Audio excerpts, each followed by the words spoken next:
What's up, everyone? Welcome in once again. It's Michael Wine here, aka Gundamonium Works, and we are live, part 3 of the Metal Gear Rex. Yeah, Metal Gear Rex from Kotobukiya, 1/100 scale, and I finished all snapping the whole thing together just a few days ago, and now I've kind of started the disassembly process again because now tonight I'm going to be doing some planning and hopefully some installation. Probably going to get to that part. Fiber optics and some of the wiring. I've got to figure out where I want to put the power supply. I might run it all the way through the body and put it underneath the base, or I might still put it in the main backpack body portion of the kit. So that will all be decided later. For now, tonight's going to be mostly probably doing fiber optics, installing, and actually, I got to find my glue for that. I know I've got it here somewhere. Might actually be. Where's my glue? Oh, here it is. Okay, got it right here. This does great. Canopy glue works awesome for fiber optics. I'm telling you.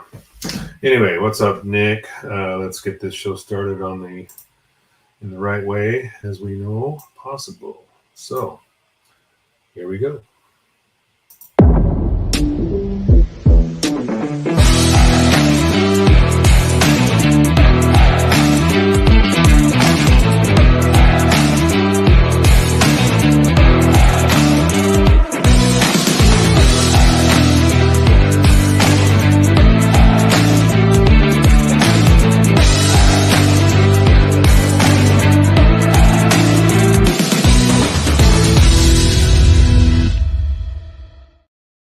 Yes, sir. Nick is the first one in his room. How you doing, JF?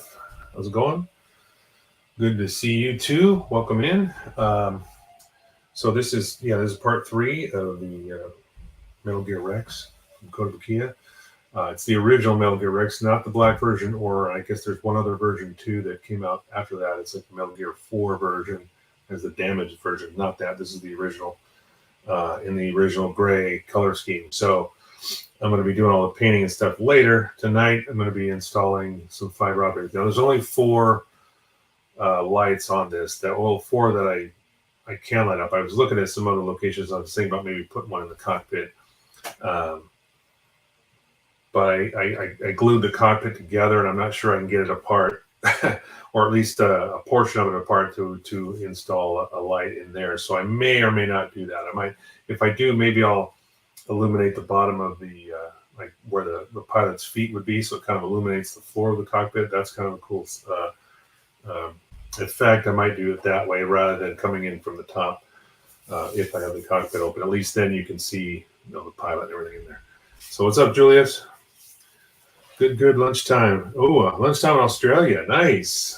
I was just, it's so funny you were saying that you're from Australia. Oh my God, because I was just thinking, man, it would be nice to have somebody from Australia coming to me. It's been a while since somebody's joined in from Australia. That's awesome. Welcome in. So it's lunchtime over there. Is it lunchtime on a Wednesday or on a Thursday for you? I don't know where we're at in the time zone. So if you feel like answering that question, let me know. So let me flip down look here. We'll get an overview of what I've got on the bench, and then I'll zoom in later. I've got a roll here of 1mm fiber optic. I have this in different sizes, but the 1mm is perfect for this application because we're going to be filling up, and I'll zoom in on this. We're going to be filling these. There's 4 lights here on either side of the cockpit that we'll be filling in, and this is the tube of canopy glue I was talking about earlier. There is a number on here, and I can. Actually, I have the packaging too, so if anybody's interested in how to find this, it can be found on Amazon, I think. 11 a.m. on Thursday. Yeah, so it is. Your guys are a day ahead of us. So the stuff can be found on eBay, I think, or on Amazon, or just searching it, and find it that way. But oh wait, where does it say? Where is OZR? I lived there for 8. Oh, really? I didn't know you lived in Australia. That's cool, Julius. And you survived it. Gold Coast and Queensland. So Queensland, nice. That's awesome. So anyway, this stuff works great. It doesn't react to fiber optics. It works probably even better than just standard white glue. You can use Elmer's glue, but this stuff works excellent for that, and it dries clear and it dries relatively quickly. So you can set some fiber optics in and use this stuff, and then it'll set up pretty quick.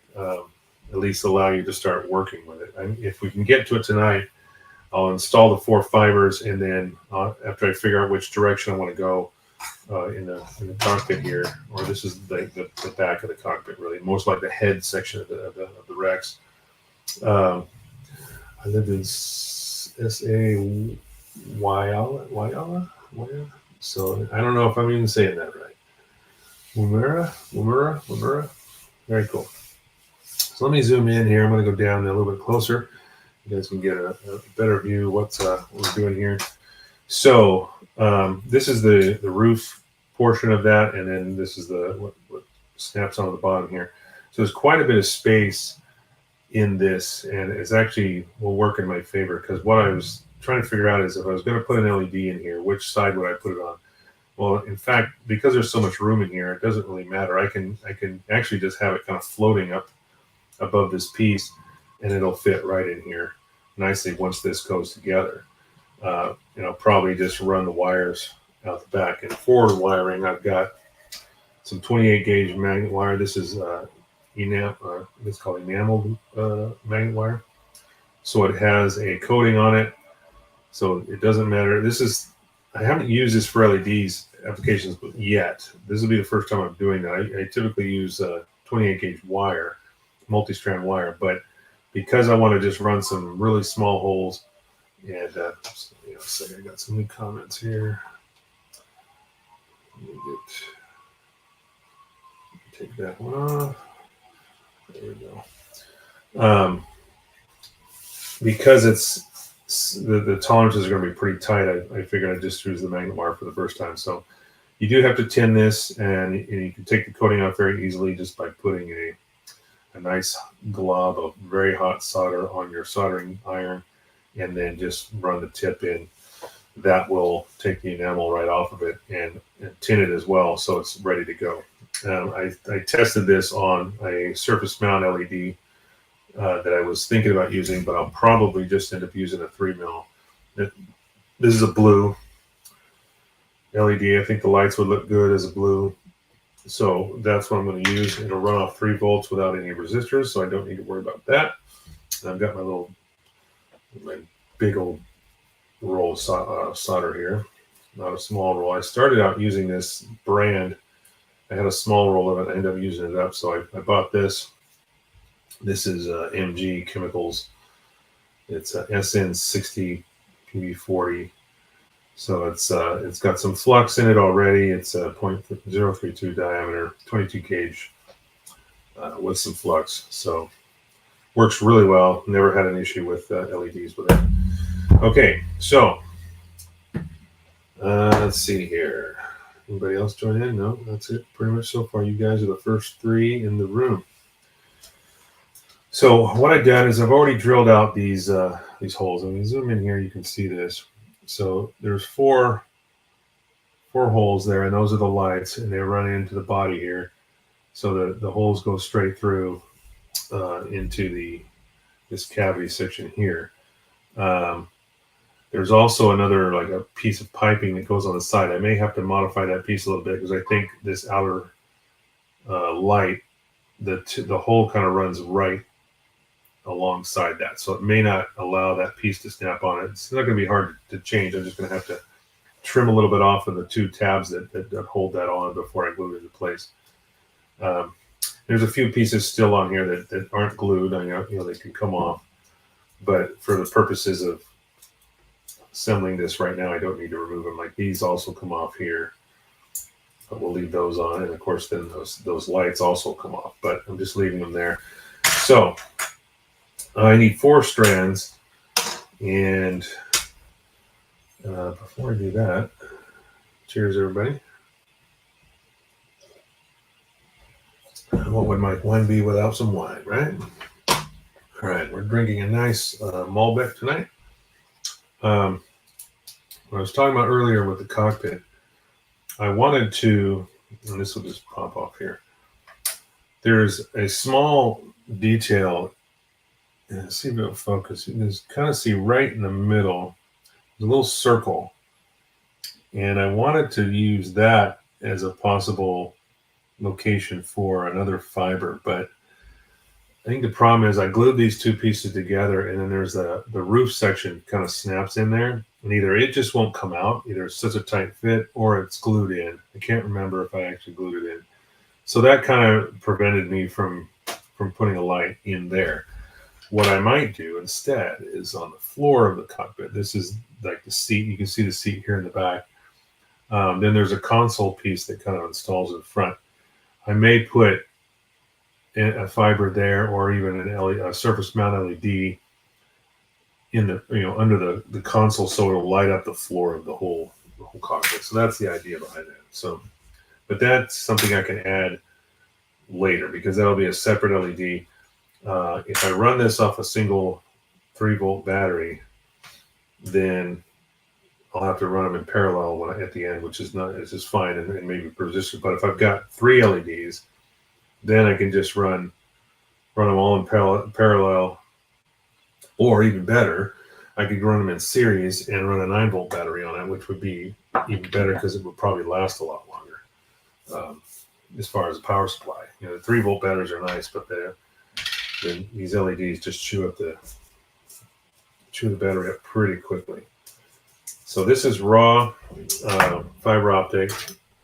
I bought it from a place called thefiberopticstore.com, and unfortunately, I think they are no longer around. I was going to try to look up their website again and see if, in fact, their website is still down. I can't remember if they were just temporarily down, or they're going to be, or they're gone just completely out of business. So I'll have to find a new place to get bulk fiber optics when that comes to it. So the easiest way to do this is just to run it through here and bring it out through the back rather than come in this direction. But what I'm going to have to do is I got to make sure that once I put these fibers in, I pull them back far enough to allow space for that lens to still go in the hole, because there's 4 little lenses and they have a little peg on the back. It's almost like a little bulb. So if you look at these guys, you can see the tiny little peg on the back, each one of those lights. So what I'll do is I'll draw the fiber optic just far enough down the hole to where it'll still allow those little lights to go in. So what I'm going to do is I'm just going to take the first piece here. I've also got my soldering iron ready to go in case we do some soldering tonight. So I'm going to probably cut these quite a bit longer than they need to be, just because I'm not sure how much I'll need. Eventually, I'm going to use my heat gun to shape these and make them go around a corner here where they'll be all focused in one area. And then I've got some round plastic tube, styrene tube. I'll use a 3mm tube, and then I can focus all the LED light into one tube and have all these come to one central location, and then just all the lights will light up with a single LED. So rather than putting individual LEDs, it's just easier to run fiber optics. So I'm just going to trim these off. I'm going to use my God hand. I'm going to tell you not to do this, but I'm doing it anyway because you just have to be very careful. These God hands are not made for cutting fiber optics. However, as long as you cut not with the tip and you go down far enough into the jaw, it'll cut very easily. So, like I said, this will protrude out of that hole. But what I want to do is draw it back just enough to where I can see. And then what I'll do is I'll use some of that canopy glue once I get both pieces in here, and then I'll glue it down and let that sit, and then that will hold that in place, so that way that piece of fiber won't move when we're manipulating it and using the heat gun to kind of move everything around. In fact, you can actually see. Oops, I just pulled it all the way out. So let me put this back in here. Pull this up. With the lights on my bench, you can actually see that it's kind of glowing a little bit already just from the light above the bench here. And this is 1 millimeter. I have a 0.25 millimeter. I've got some 0.5 millimeter. I have 0.75, and I've got the 1 mil, and then I've also got some 2 mil as well. So since this side will probably be the same length, I'm just going to take pull that one piece out, and I'll just cut the exact same length. And that way, I don't need to. There will be some waste here because you're going to have to trim this down once you get everything installed in the same location. Then you'll have to trim them down and make them the same length. So. What's up, Brian? Brian's in the house. Kodokai. I just shared links to your stream tonight, Mike. Oh, thanks, bud. I really appreciate that. You don't know how much that means to me. I appreciate that so much, Brian. I got a lot of good positive. Last time you did that, I had a lot of positive feedback and a lot of people tuning in, that kind of thing. So. I'm going to get the second strip in here. I keep saying strip, but it's just a piece of fiber optic, excuse me. All right, so with them just roughly installed, this is obviously sticking way out. I'm going to pull these back, and then I got to kind of eyeball it in the holes here to where they're the right length. And they're far enough back that I can install that lens. And even after I glue them, it won't set right away. So I will be able to make a little bit of minor adjustment. But I'm going to set that there for just a second. Let's see. Oh, how's that new chair mat? Yeah, well, believe me, I didn't have the mat last time the chair rolled away from me. But yes, the mat is awesome. What he's talking about is the final piece to my makeover here in my hobby room was I had a custom glass chair mat delivered, and it's 88 inches long, so it goes across both benches. So behind me is my spray booth, and what I do is when I'm working, I'll kind of push off and roll back and forth between the workbench and the spray booth. So the chair mat will take the wear and tear off of the floor because I didn't want to damage my brand new floors with office chair wheels. But I also have some. Oops, that one came out. I also put these wheels on my chair that are like rollerblade kind of wheels. So they already move very, very quietly and very, very easily. And so with this new glass mat, it's nice and quiet, and it works really, really good. Okay, I'm going to glue these in place. I'm going to take a toothpick just because I like the lights and the Jerry. Oh, very cool. I'm glad you saw that. Nice. I appreciate you tuning into that. Yeah, that was he used a little bit more fiber, quite a bit more fibers in that for the consoles because there was I was trying to light up all the little buttons and switches on that. So still only like 1 or 2 LEDs, but when you're dealing with the fibers, you just kind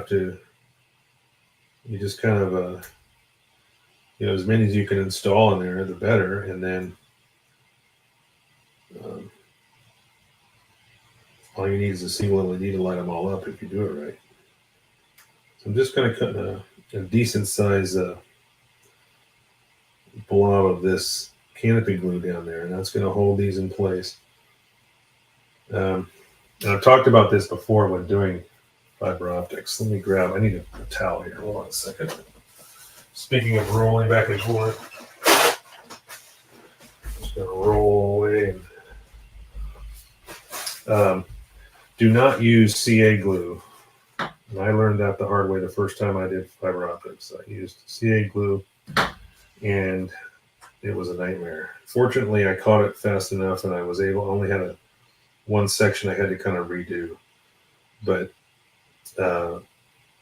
fiber optics will react to CA glue, and they become very brittle.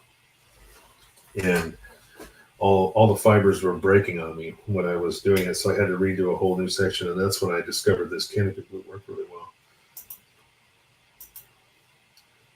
I'm making a no. What is that? You're making a what? Making one NOE? Am I reading that wrong? Was that a typo, or is that just? Am I not catching what you're saying? You're making one with no lights. I get you. Oh, my K-Kids. Okay.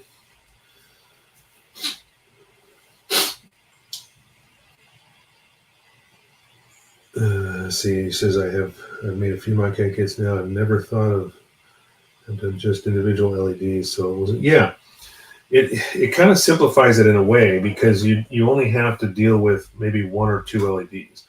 I had two colors in the Super Jerry, so I had a red and a white. Actually, I had three. I forgot. The nose had a flickering amber color LED. So I was using that to basically running them in parallel. I had to use a resistor for the red LED because they run on the lowest voltage. In fact, red is pretty much the only color that does run below 3 volts. In fact, red mostly runs like 2.2, 1.9 even maybe to 2.2 volts. Very low voltage for red LEDs, but everything else seems to run on 3, 3.2. White will run on 3.2. Blue runs on 3 or 3.2. So you can get away with using a 3-volt little coin battery if you want. If you only have one or two of them. I like using 9-volt batteries just because of their sheer power, and they'll last a long time. Especially if you're only running 3 LEDs. Well, 3 LEDs that run on 3 volts, that's easy math. You just have them run in series rather than in parallel, and you'll use a ball 9 volts right there. So what I'm doing is I'm looking down. You can't see this because I'm looking straight down the holes here, and I'm just adjusting these fibers so they're deep enough that when I put those lenses in, they will they won't bump into that. It won't have to force it, force the fibers back. But they're close enough that when they light up, it should light that bulb up very nicely. And because these the lights in the kit are like a bulb, they're already mushroomed on the tops, so I don't have to bloom my my fiber optics. This has already got that kind of a bulb feel to it, so it's already going to refract the light in the way a bulb would. So I'm going to take 2 more pieces and get ready to install those 2 on the other side. And again, I'm going to cut these long because I know I'm going to be shaping them and everything. There's going to be a little bit of waste there, but as long as they're long enough. If they're too short, that's when it becomes a problem. So I'm just going to kind of eyeball this and sort of cut these the same length. It's not going to matter. I'm going to be trimming off quite a bit, probably at least an inch or 2, maybe at the most, as long as I have enough. Making a Jerry now. Oh, you are. That's cool.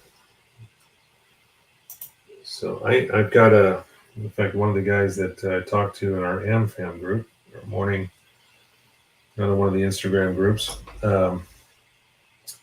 he's sending me a Mach-E kit, sold one to me, so I'm waiting for that. That should be here on, actually tomorrow. It should be on Thursday. So, yeah, I'm looking forward to that. I can't even remember. I know it's in my, I can look at my messages and see which one it is, but it was a unique kit, and that's the only reason I really bought it, just because it's one of those pretty rare Mach-E kits, and he was getting out of the hobby, so he was selling everything kind of cheap, almost half off for most stuff. So it was an opportunity to get a really nice kit for way less than you'd find at retail for sure. So I'm just kind of sliding in these last two fibers here.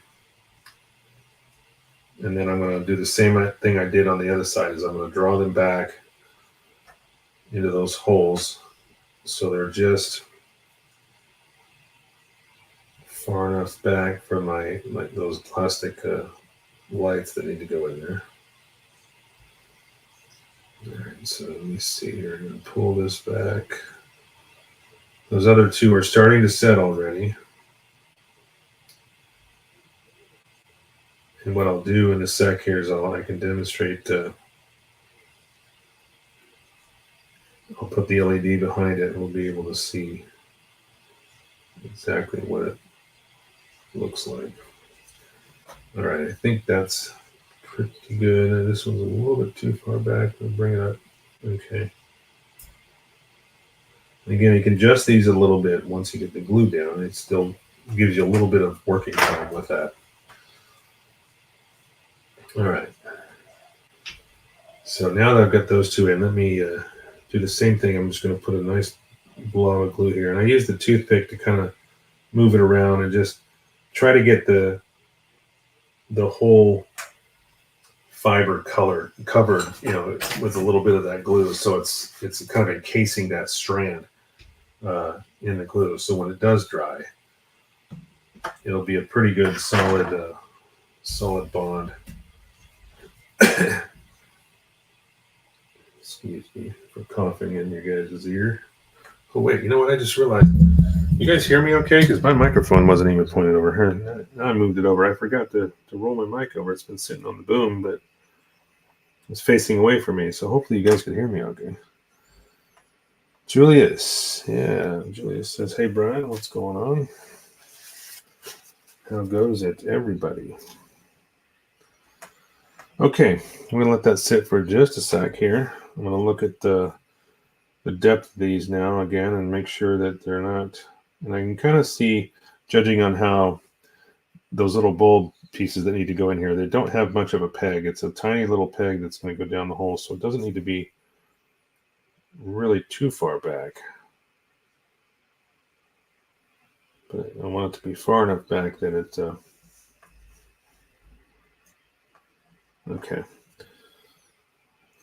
I think we're good.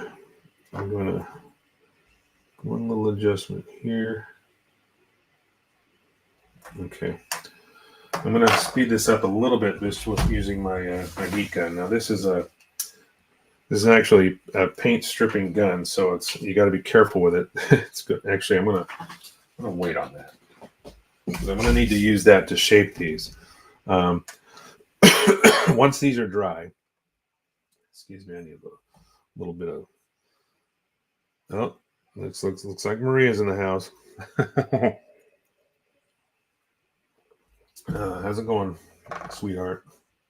Okay, so once because these are all sticking way out back here, once I get them set enough that I can use my heat gun, I'm going to shape these, and the heat gun will soften them up, and you can actually move them around. You'll actually, as you apply the heat, you'll see them start to kind of bend, and then you can move them into place where you want them to go, because eventually I'm going to have to put this lid on, and I want all those, I'm going to have to run these two around the back or the other direction, doesn't matter, behind this square section here, because this piece has to go through that. So the fibers are going to kind of run behind this. So once these are set enough and I can start heating them up and moving them without worried about pulling them out, then we'll shape them, kind of going in the general direction. And then what I'll do is I'll grab, let's see here. I think this is, no, that's my styrene rod. I need my my stock of tube here. So I've got a bunch of styrene tubing, and we'll take some, I think I've got some with 3 millimeter. Yeah. All right. So here we go. Let's see here. 1 second.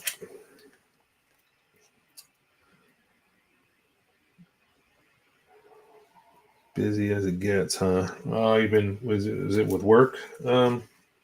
Is that busy with work, or or is it just life in general? Because I understand that completely. All right, so I've got a piece that I've already cut here. I'm going to take this out. All right, so if I remember right, this should be the right size. Hopefully it's not too large. Okay, so I've got a piece of styrene tube. Let me see if I have one that's even smaller. Yeah, the other stuff I have is too small. So this is it. So the inside diameter of this is about 3 millimeters. So this bulb will fit right in the end of that. So when I get these fibers in the right place, once I shape them and kind of coax them into where they go, and when they cool, then they'll hold that shape. That's the whole idea. You heat them up, you bend them where you want them to go, and then you let them cool. So then I can use this tube and I'll secure this LED in the end of it and have the fibers come in from the other side, and then all that light will be focused directly on those fibers. That's the reason for doing that. And this is the way I do it. I mean, there might even be a different process for other people, but that's, if I was to say it was my self-taught method, that's the way I did it. The very first time I used fiber optics, I just watched a few videos on, and most of them do the same thing. They try to focus the some longer pieces here. Actually, you know what? Let me see. These are longer, but I think the diameter is smaller. I'm gonna actually use this piece instead. Look at this really long piece of this evergreen. I got some packages of really long stuff. It might be the same diameter, but I'm going to take it out here real quick and just check it against the LED. All right, I've already got a smaller piece here too. So let's see. Yeah, it's about the same. I don't think it's any different. Yeah, I think it's identical. It almost looks slightly smaller, but no, it's not. So, okay. No harm, no foul. All right. George is in. What's going on, George? I was waiting for you to show up because you said on your stream this morning that you were going to be here. Or you were going to try to be here. And I was kind of hoping you were. Good to see you as always, my friend. One of these days you'll have to catch me up on what it was that was troubling you recently. Okay. Let me see. I'm just trying to wrap up my other packages here and get them out of the way. Give a second. Once I get all the clip on here, there we go. All right, hang that back over there. All right. Okay, so I got a couple pieces of tube. I'm not going to need much. And really probably only going to need about a half an inch of this. Just enough to insert the LED, have enough space for the fibers to go in the other side, and then, yeah, it's been a while. It's been about 3 weeks, I think. You missed the fall. That's what we're going to call that. It was like right after I got the floors done, and it was kind of funny. I was doing a live stream, and my stupid chair rolled away from me because of this new floor. And I went to sit down, and the chair wasn't there. And down I went. Unfortunately, the camera was on this view here, so all you saw was a little bit of a shake. But you heard kablam! And then I said, ow, and a couple of expletives and things like that. But anyway, now that I've got a glass mat, it's even better. Now it rolls even easier. Yeah, oh boy. But I'm never going to do that again because I'm always making sure that seat's underneath me every time I go to sit down. I look down and make sure it's there. So this, just letting this glue set up a little bit. And again, this is Canopy glue. let me get the packaging here. This is the, okay, so it's model number CA-089. So you see that right there on the barcode. That is the number you want to type in when looking for this. So you can type in Canopy Glue and then CA-089, and that will bring up this package. Now, I tore off the bubble, the blister pack, so you can't really see it that well. But this stuff is awesome. It's really good. It's a Japanese product. It's very good. And I had nothing to complain about ever since I started using it. And it works good for canopies. That's exactly what it was designed for originally, was to dry clear. And you can use a small amount on a cockpit canopy or something like that, and it will hold that down very nicely without making the glass all jacked up. What's up, Mike? Forest Ghost in the house. Watch the replay. Oh, you did, yeah. Good. Glad you got to see that.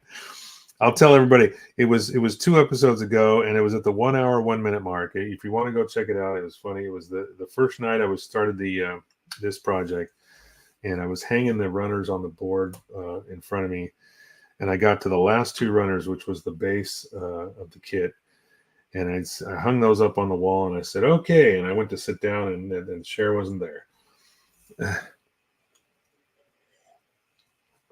Good times. If we can't laugh at ourselves, it's those humbling moments that bring us back to reality. So, all right. This stuff is starting to set up. It's not going to dry as quickly as like super glue, obviously. I'm going to take my heat gun here, and I'm going to do this at a distance because I don't want to start shaping those fibers yet. But what I do want to do is kind of set this glue a little bit and make sure these haven't moved. So I'm going to start from a distance and just kind of blow. I can feel the heat on my fingers. It's still pretty hot, but I'm at a distance of about 12 inches. So I don't want the fibers to start. If they start to move, I'll pull the heat off. But I don't want the fibers to start taking shape yet. I want to do that later once these are glued in place.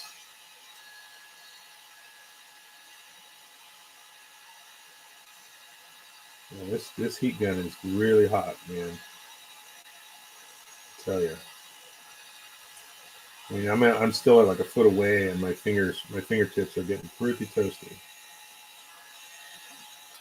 All right. Hopefully that wasn't too unbearable for everybody to listen to. Let's see where these are. Okay. Yeah, they're still a little bit touchy, so I'm going to let them sit for a minute here. I'm going to pull this one back just a bit. There. Okay.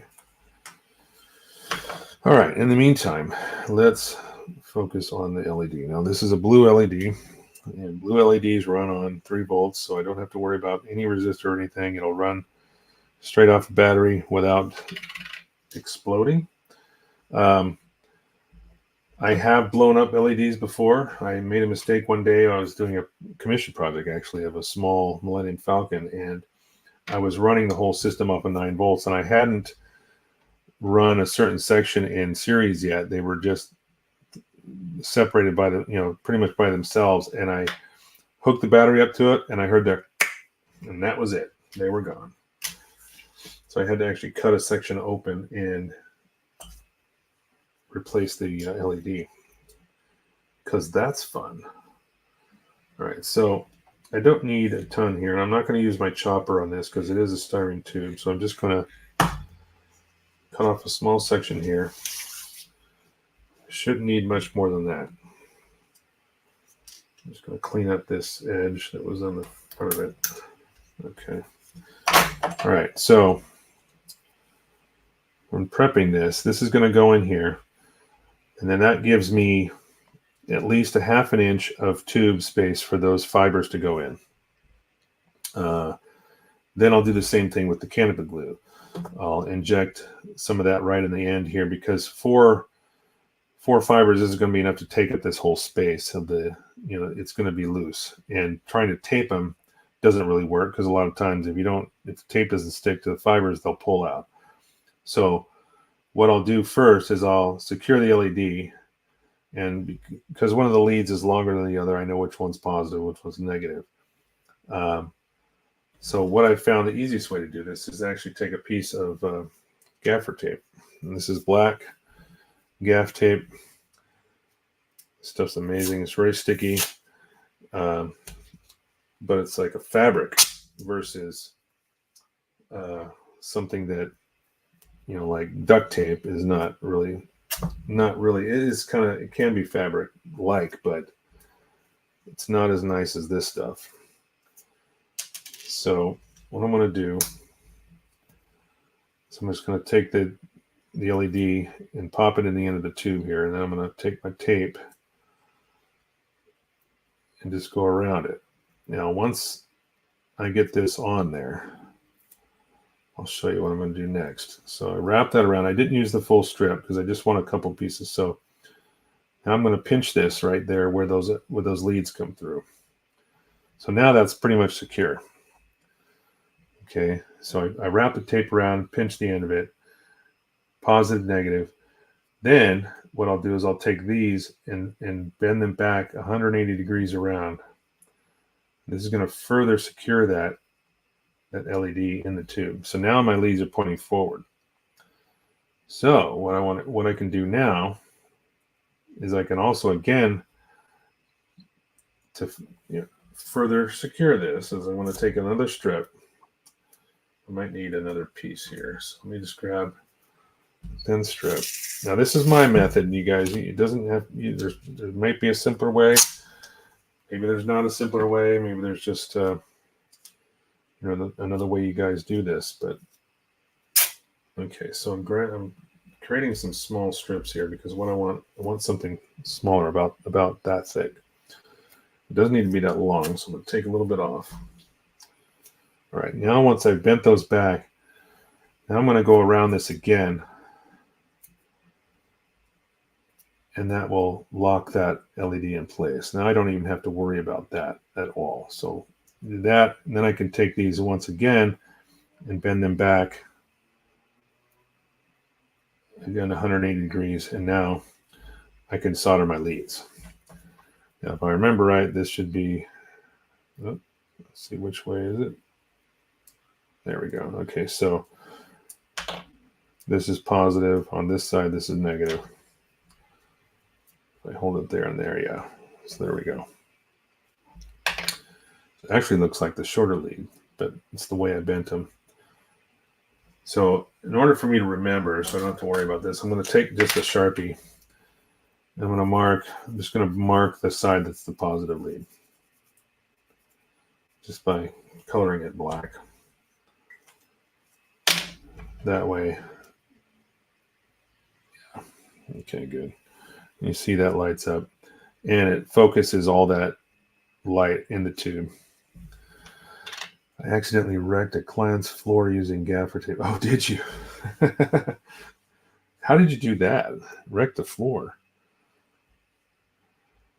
Was it because you went to peel it up and it just pulled the floor up or something?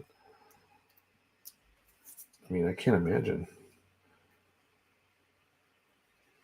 Okay, so with this, the roof section here, this LED can go anywhere in here. So you can see I'm just laying it down in there.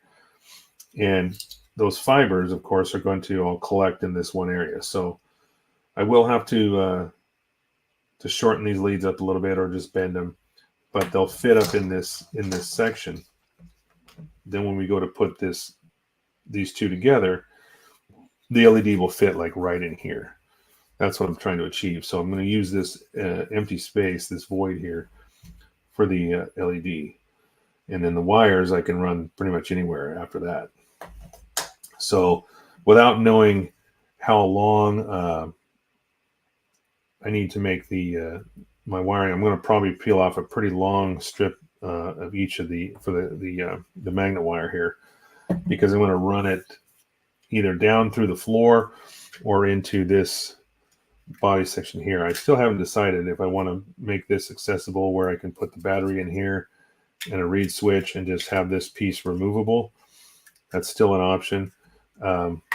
But I couldn't do it in here because there's a ladder section that attaches these two halves together. So once this is together, that has to stay together. That's why I decided against putting the power supply in here. Covered a Cat 6 wire across the floor in the doorway, so they shouldn't trip down either way. Oh no! Oh no! Yeah, the black it was black tape too. I'm assuming. The stuff's really good. I mean, I love it. We used to use it at work, and now I use it here doing this kind of stuff. I like it a lot. So, anywho, let me figure out. Okay, next step here. Let's see how our fibers are doing. Okay, yeah, these are starting to get a little springy, which means that the glue is setting up and we're about ready to start heating them up to shape them. I'm going to take these two. In fact, these two fibers, see, yeah, you can see right there. I'm going to take these two fibers. I'm going to tuck them in behind and make them come around to meet these two on the other side. So then we can bend them in any which way we need to allow them to come together. So they're going to have to kind of curl up a little bit around this central square, because once this goes in, we want those to be, I could even put, like, if I run the fibers around this way, I could feasibly put the LED here on this side pointed that way and have the fibers come around in a circle, just so I don't have any, extremely sharp corners. But it'll all come together. You'll see if we can get that much of it tonight. We'll see. Damned either way. Yeah. Damn if you don't. All right. I'm really kind of impressed with this kit too. The fit was really good, almost too good. A lot of the pieces fit really, really tight.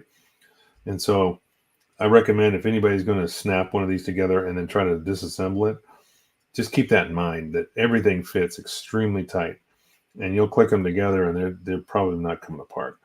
Like, I'm still going to have to take apart these leg sections somewhat. I mean, there's a lot of moving parts here. I didn't glue these side pieces on. Some of the armor and stuff will come off easily, but some of it I'm going to have to mask and paint that way, because it's just not going to come apart. Or it was glued and it's definitely not coming apart. So, all right. So we know the LED works. We've already checked it with our battery. So now let's power up the soldering iron here, and we'll do some soldering. Now, again, I've never used magnet wire for this before. Typically, I use 32 gauge multi-strand wire. It's about 6 strands. In fact, I can show you what that looks like. Where is it? Here it is. Find it. So I use red and black, and this was a 32 gauge multi-strand wire, which works really good with LEDs, but I'm having trouble finding this in the same rolls that I used to buy. And I bought red and black, so it was easy to positive and negative. That's why I did it. But because they're insulated, it makes the wire quite a bit thicker. Now, I do recommend multi-strand wire over single strand for the sake of, electron flow. Basically, electrons flow on the outside of a wire. If you have more strands, you have, a better conductive wire versus a single strand. We're dealing with low voltage, so it doesn't matter that much. But I've never had a problem with this. It works really, really well. I'm just dealing with tight tolerances, so I'm going to try the magnet wire for the first time. But you got to make sure you tin it and get rid of that enamel coating Otherwise, you'll have no connection there. But like I said, I tested it out already and it worked fine. And this is really, really thin. And this is, I have some thinner stuff, but this is 28 gauge. It's still really, really thin. But the nice part about this is that once you solder everything, you can coil these wires together, and even though they're touching, they're not going to make contact because of that enamel coating. So I'm just going to roll off a bunch here. So I don't know how long these are going to have to be. And I've got a ton of it. I mean, this is, I don't even know how many feet is on this roll. But I'm going to cut off a good amount, and then I can always trim it down later. All right, so I've got, let's get rid of that. Wire cutters here. Now we'll cut off another length. And of course, the other thing you have to think of too is you got to make sure you keep track of which lead is your positive lead and which one is your negative lead. I mean, obviously, if you hook the battery up and nothing happens, then you got it backwards. But that was the nice thing about having red and black, is I always knew, as long as I had it hooked up on my LED right, I always knew which was positive and which was negative. All right, I forgot to turn on the soldering iron here. So I'm going to turn that on and let it start heating up. Okay, let me take a quick peek. Oh no, hockey game. Checking the scores. All right, so what I like to do is you can either wrap this wire around it and just kind of, or sometimes I'll make a hook. I'll bend this in like a hook. But because this is thin enough, what I may do is just take it and wrap it around kind of like this, and then I can solder it that way.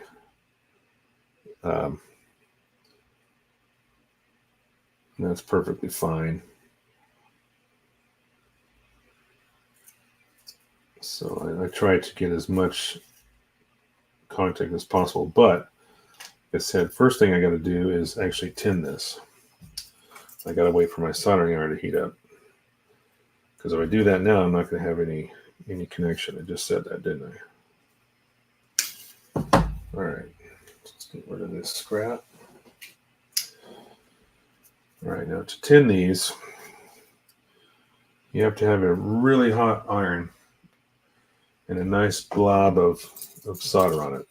And what we'll do is we'll just kind of dip the tip of these wires, and I'll go back quite a bit because we want to burn off that coating. So I'll go back maybe 3/8 of an inch or maybe a half, and dip that. When you have that, you'll see when I get the soldering iron heated up here. The solder, we're going to burn some solder on it, and it'll just be this hot molten blob of solder.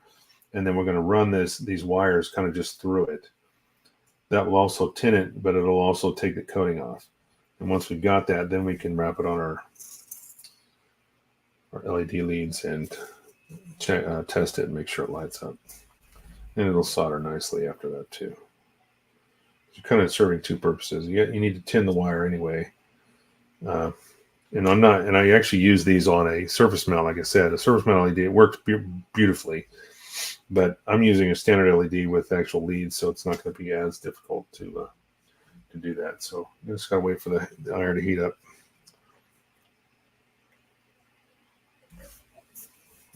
And then we're good to go. Okay. In the meantime, let's see how these fibers are doing. Yeah, they're feeling good. They're not moving around as much. Give them a little tug, and the glue seems to be holding on. I think I'm going to take the heat gun and give another little blast of heat here, just to kind of keep warming these up and setting that glue. Then we'll work on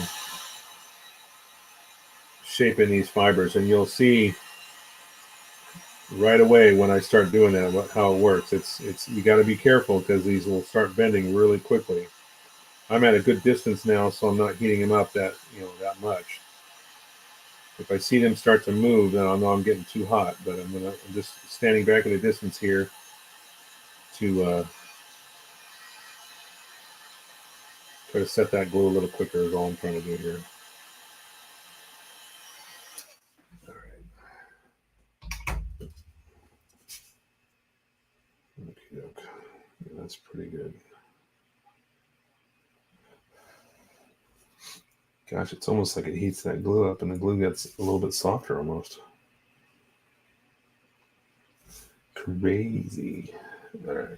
1 sec here. This one's a little too far in. I'm going to draw it back just slightly. Okay.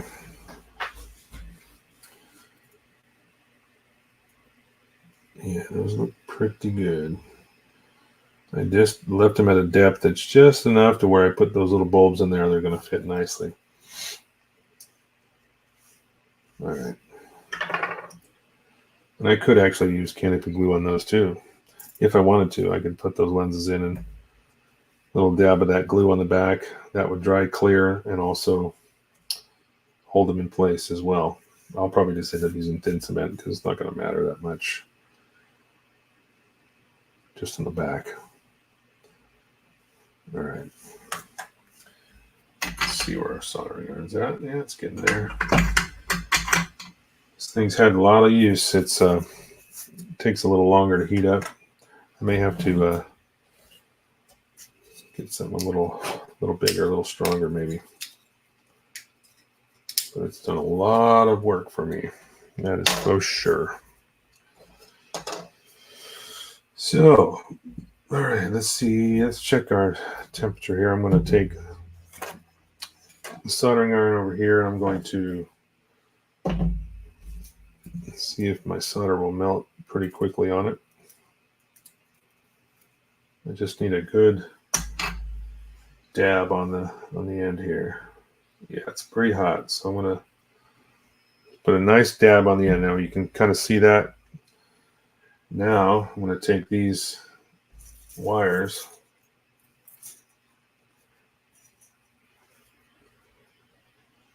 and just run it through that.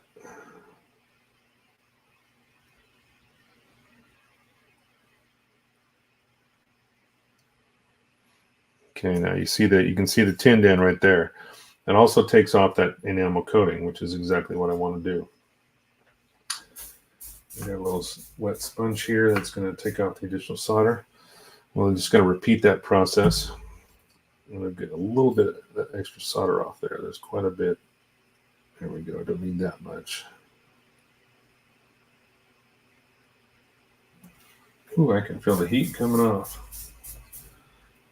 But you want to make sure your soldering iron is really hot. It's probably hotter than you need to do any soldering, but you want that solder to remain very liquid and very molten. Crap, I gotta find a wire. I just dropped one of my wires, but that's okay. I'm gonna repeat that process with this wire here. I'm just gonna take that enamel off.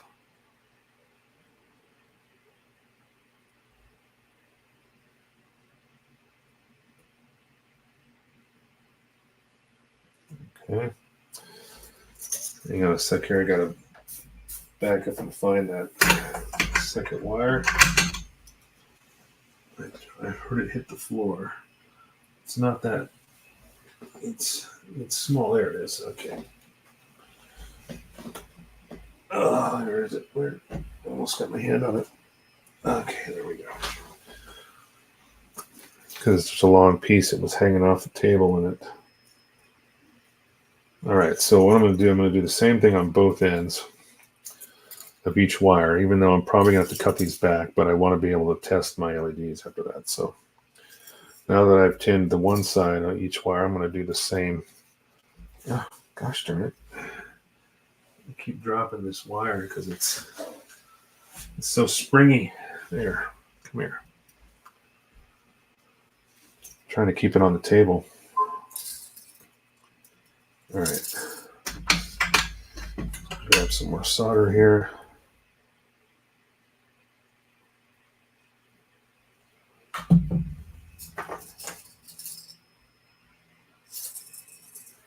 And yes, be careful around your model kit. Don't get the solder too close. You don't want a big drop to drop off and end up.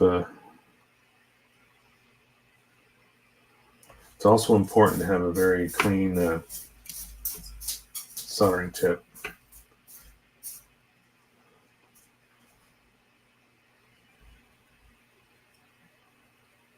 Okay, that's one. All right, let me get that one out of the way. We got one more to do here. Okay.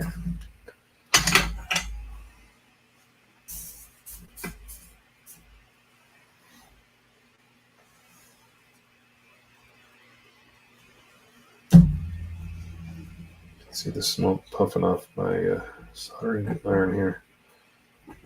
All right, one more end here and we'll be good to go. You can see that the heat take that enamel coating right off. And that's what that orange color is. Once it comes off, it just stays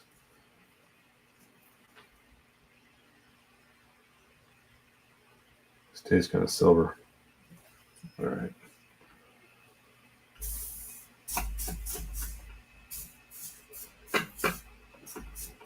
All right. Okay, for the time being, I'm going to actually let's just solder these wires. Why not?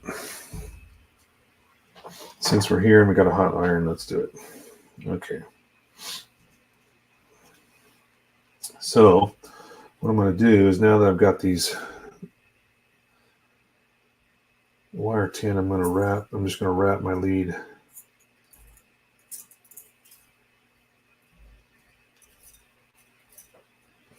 It's already got solder on it, but I'm going to add a tiny bit more because I want to really coat this nicely.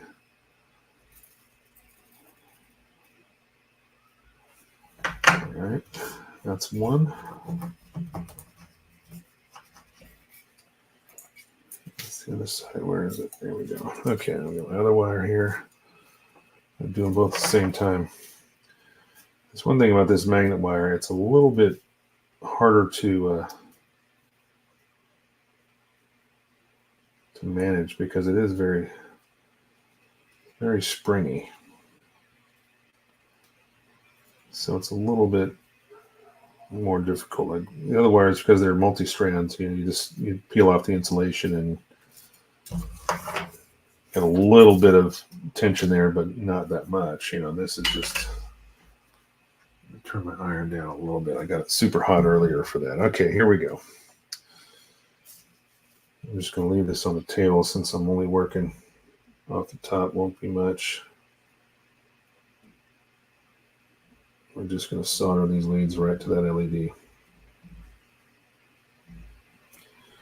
That's a 1.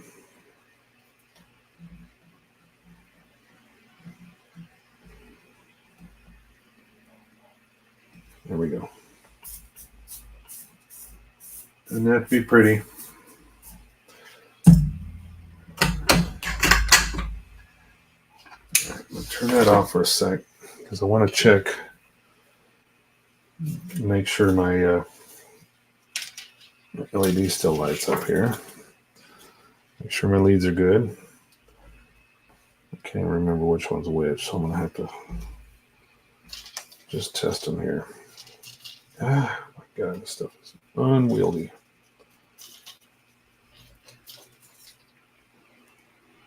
No, okay, let's reverse them.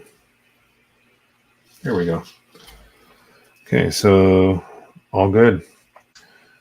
Got my battery here. Good connection. And this is my, this is my positive lead on that side. So I will again mark this.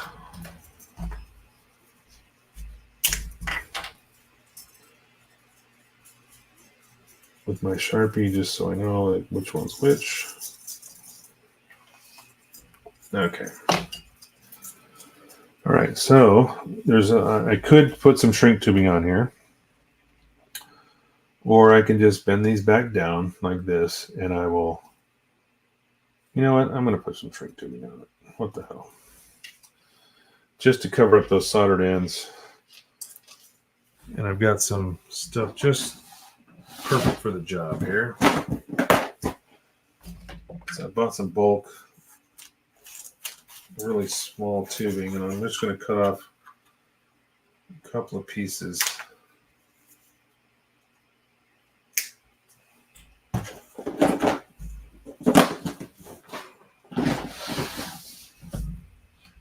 And then we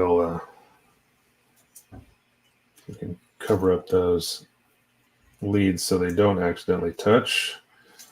And nothing will happen if they do, other than the LED won't light. So I got one there.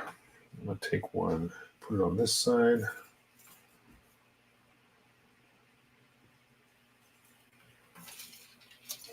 All right. And then get our trusty lighter.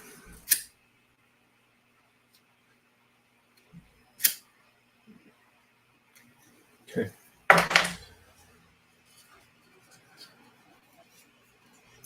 There we go. Now I could take another piece of gaff tape, but I might do that just to re-secure that. Let's see if I can get it to tear. Nope. I'm going to have to get another piece. And I'll just run one more strip to secure those solders. There we go. Perfect. You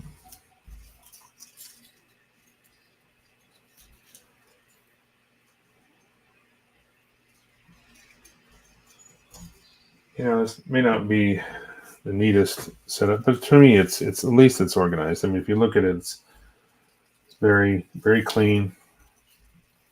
And these are bendable. You know, we can bend those, because I'm going to need to bend them around to make sure they fit in here with whatever limited space we have. So I'm going to have to probably bend those around. But I think we're ready now to actually, yeah, these are pretty good. They're getting there.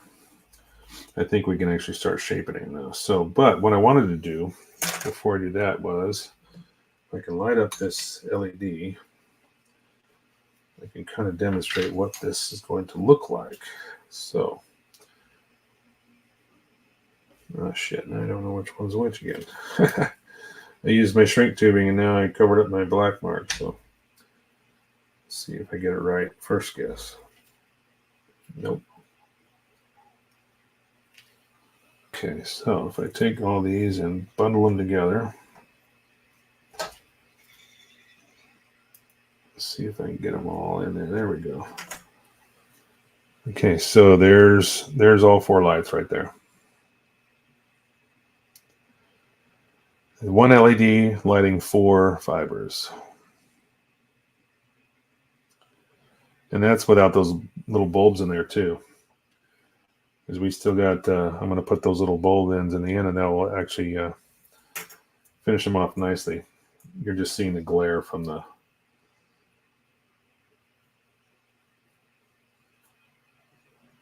All right, so this is my positive lead.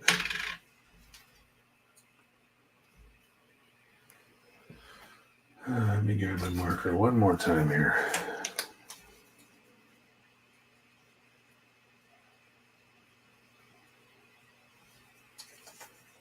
All right, that's just for reference. That way, when I'm going to wire this up, I know which one's positive and negative. Okay. All right, now, these are kind of naturally sloping in this direction, so that's the direction I'm going to go when I go to heat these up. So I'm going to take my heat gun, and you have to be very careful, but I'm going to start shaping these, and you'll see once I get the heat on them just right, they'll start to soften up and almost bend on their own. I'm going to kind of, another trick that I've come up with over the years is using a piece of tubing like this. Let me see if I got a smaller one. I can use this one, I guess. So what I'll do is I'll feed all these in, and then just push them down into the tube. Now you see what it's kind of restricting everything down to a small size. So what I can do is now I can control where these go a lot easier because they're still all kind of fitted together in this tube. So what I'll do is I'll take my heat gun now. I'm going to start heating these up, and then as they take shape, I'll start moving the tube and bending them around this corner because I want them to kind of go around in a circle here. So get ready for some noise here on the heat gun. What's up? Is that Ian how do you say that? Ian Comtios? Ian Comtos? Ian Comtos? 9? How you doing, buddy? Good to see you. All right. So now I'm quite a bit closer with the heat gun. I gotta get these over. I have to go around this corner. This is going to be the trickiest part. So I've got them kind of going this way. Now I'm going to heat them up.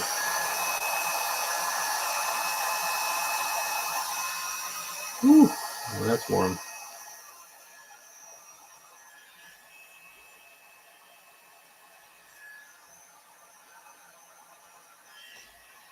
As you heat these up, you can kind of see the strands start to move, almost like on their own.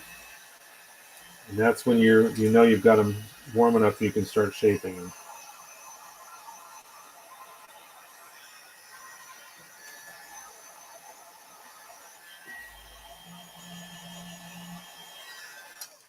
All right, set this down real quick. Okay, now, I don't know if you guys caught all that. I was trying to keep it in frame, but now everything's kind of starting to go around the corner here. You can see that they still kind of want to spring back, but I was able to move this all the way around. And as I heat these up, I can get them to continue to go exactly where I want them to.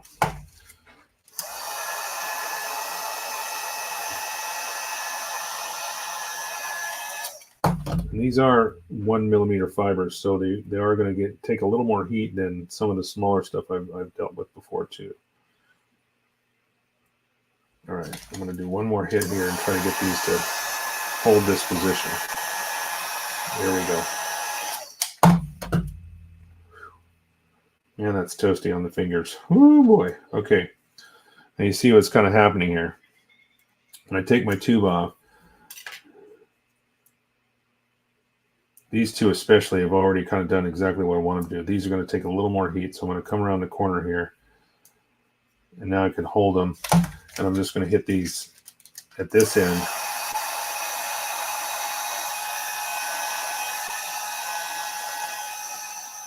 There they go. Once you get the heat on them, you'll see them kind of just start to constrict and they start to move. And then that's when you know they're taking or they're heating up and they're softening and you can actually move. So now look, now that I let go and they cooled, they're all going around the corner in this direction. It's exactly what I want. So now I can even take, I'm going to figure out what side we're going to go because this is going to go in this way. So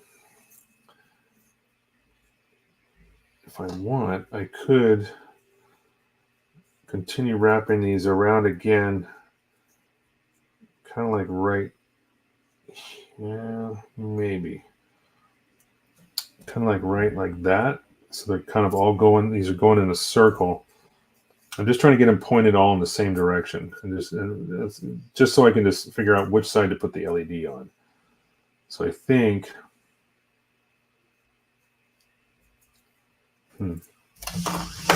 Yeah, it takes a little bit of thought, a little bit of planning.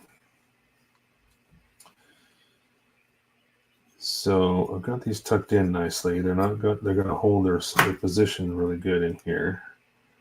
I can even tuck them further down.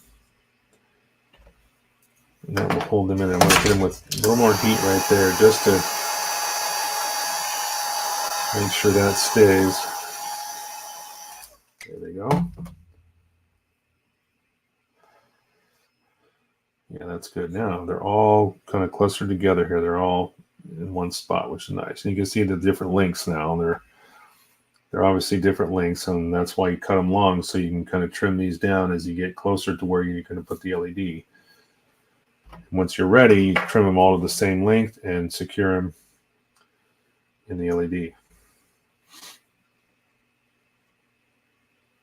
French name. Sorry, brother. Oh, no worries. You don't have to apologize. I'm sorry, I just saw that just now. That's awesome. I'm glad you're here, man. Welcome in, as always. Love meeting new people on the stream. So, okay, so this again fits like this. So, I'm wondering if I should go further around like one more time, like bring these all the way around again over here, or it might be better that way because this will be awfully short. If I put the LED right here right now, I'm not going to have a lot of wiggle room here. In fact, I can see one of my fibers has pushed forward. Two of them have pushed forward. I was manipulating these, so I just want to make sure those are, I had to push those back with the toothpick. They were moving forward as I bent these over. They kind of pushed out of the holes, which is fine. The glue is still soft enough. I was able to push it back. These two are fine. Yeah, we're good to go there. Okay. Yeah, I may just have to let that sit, and we'll continue that process once the glue fully cures. Because it's good, it's there, it can move it around a little bit, but it's still not fully set. Once it's fully cured, those fibers won't move at all. Again, this stuff doesn't glue that quickly. It doesn't dry that fast. It does take some time, but it works brilliantly. So if you have the time and the patience to just leave it alone and let it sit, you'll be good to go. All right. Let's see where we're at. Oh, no. You guys, the hockey game is not going the way I want it to. It started out good, but every time I turn around, the score is just getting worse and worse. I do not want the Edmonton Oilers to win. Okay. Let's see, where are we at? What time? It's almost 20 after. About 10 more minutes, maybe, if we do this at all. So, don't know how much more I can get done here, but let's see.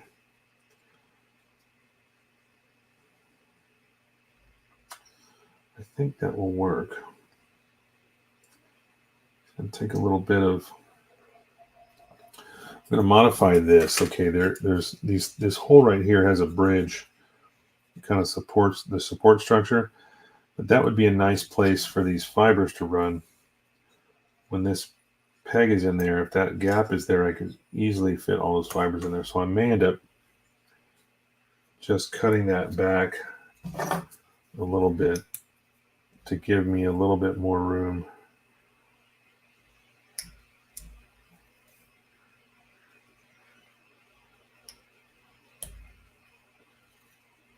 And that way, when I can put these two halves together, I can tuck these fibers right in there. So I'm just going to remove some of that support structure. The rest I can take out with a chisel here. I got a 4mm chisel here from USA Gundam Store. The others I have are mostly from BMC, but I bought the 3.5 and the 4 from USA Gundam because I couldn't find the BMCs in that size.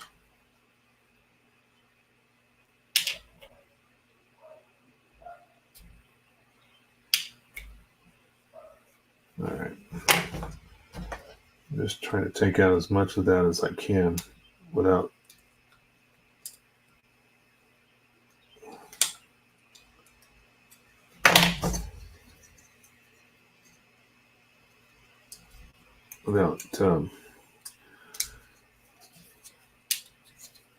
taking away from the structural integrity of it. I don't want to split this plastic.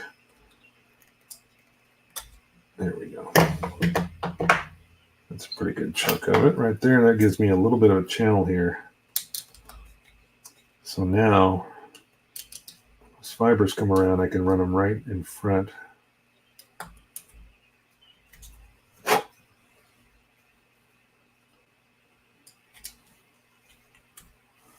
Okay. So yeah, this will go right down there. What I'm going to shoot for then is I'm going to bring these around again and try to go right across here. Basically right in that channel, right down. You see where that's going right in the front? Right there. But I'm going to have to wait because these this glue hasn't fully set, and every time I tug on these, it's pushing them forward. So I think I gotta let that set. I am going to put a tiny bit more on there.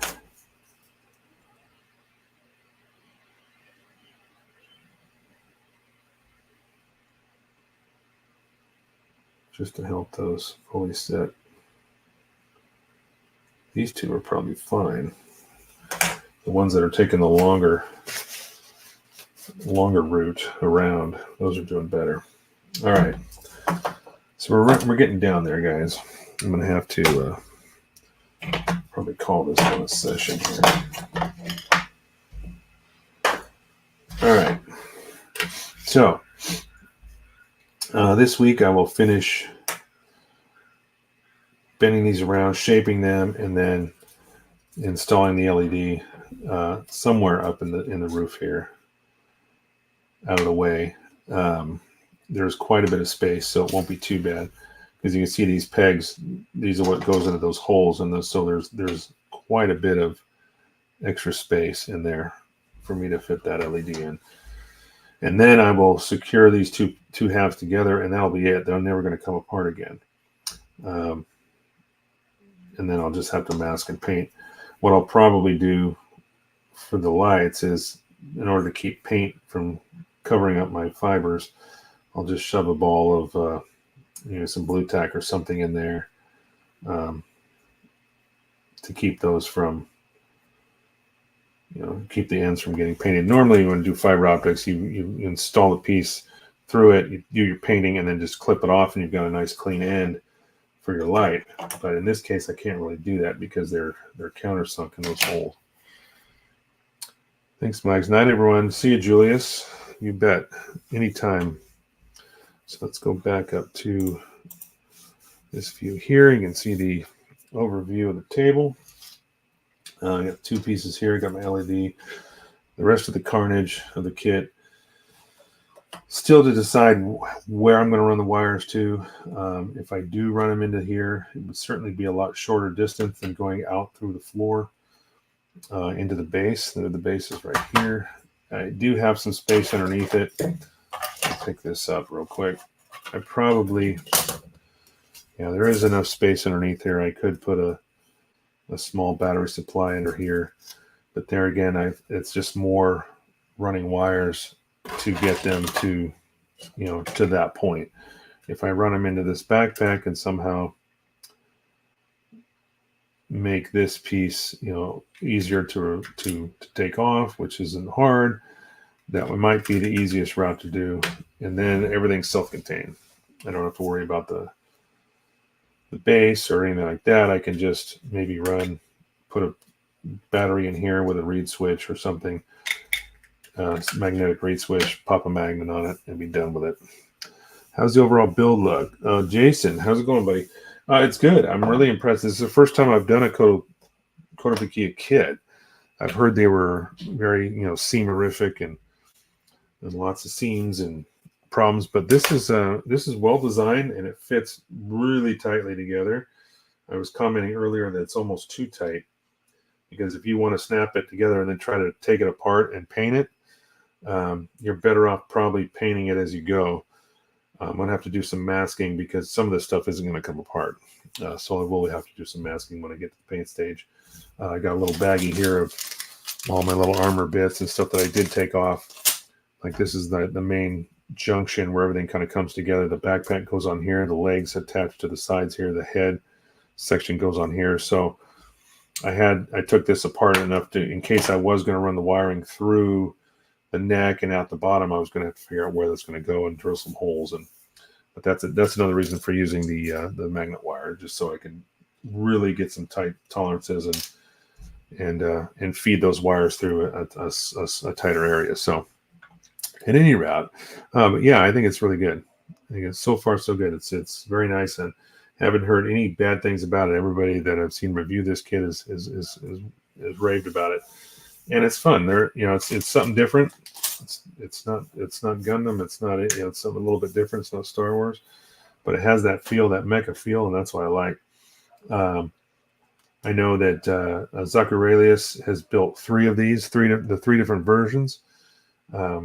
There's this version. There's the black version, which actually comes with decals, some Japanese writings and stuff like that, decals, which looks really nice. And then there's a Metal Gear 4 version. I think it's 4.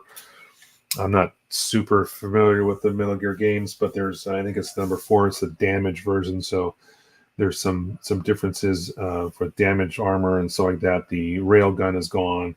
There's other things like that. It comes with all the pieces to make this entire kit, but it comes with the extra runners for the damage pieces too, which is kind of cool. So if you're looking for one, it gives you some options. You can search for that and do it that way. But anyway, let's go back up here. All right, boys and girls.